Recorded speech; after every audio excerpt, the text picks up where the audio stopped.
प्रतीक्षा पूर्ण झाली असून आता निकालाची प्रतीक्षा मंगळवारी 4 जूनला म्हणजेच उद्या संपणार आहे। देशात कुणाची सत्ता येणार, राज्यात कोण बाजी मारणार याचे अंदाज एक्झिट पोलने बांधले आहेत। मात्र त्याच वेळी ठाणे, कल्याण, भिवंडी व पालघर या लोकसभा मतदारसंघातही कोण बाजी मारणार याची उत्सुकता शिगेला पोहोचली आहे। त्यातही ठाणेदार कोण याचा अंदाज बांधण्यास सर्व चाणक्य चक्रावले आहेत। भिवंडी लोकसभा मतदारसंघातही अशी संभ्रमाची अवस्था आहे। तर कल्याणमध्ये विद्यमान खासदार हॅट्रिक करणार, तर पालघरमध्ये कोण निवडून येणार अशी परिस्थिती सध्या तरी दिसते। तर ठाणे, कल्याण, भिवंडी व पालघर या लोकसभा मतदारसंघासाठी 20 मे रोजी मतदान पार पडले। मात्र खरी लढत ही मातब्बर उमेदवारांमध्ये होती।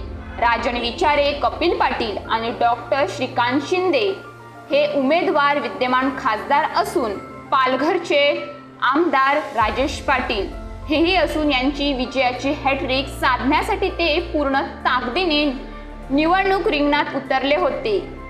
या विद्यमानांना टक्कर देण्यासाठी तितकेच ताकदीने उमेदवार यावेळी निवडणुकीच्या मैदानात होते।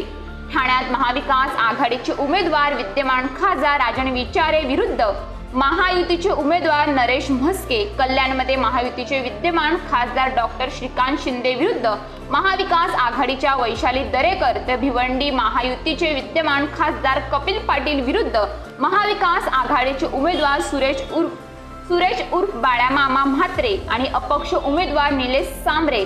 तसेच पालघरमध्ये तिरंगी लढत पाहायला मिळाली। आमदार राजेश पाटील, भारती कांबडी, डॉक्टर हेमंत सावरा यांच्यामध्ये लढत बघायला मिळाली।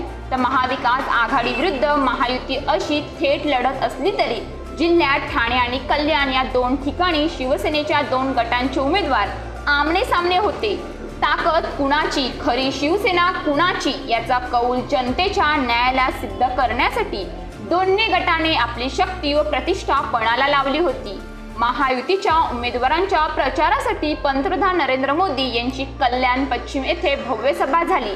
तर ठाकरे गटाचे प्रमुख उद्धव ठाकरे यांनीही डोंबिवली व पालघर ठाण्यात सभा घेतल्या।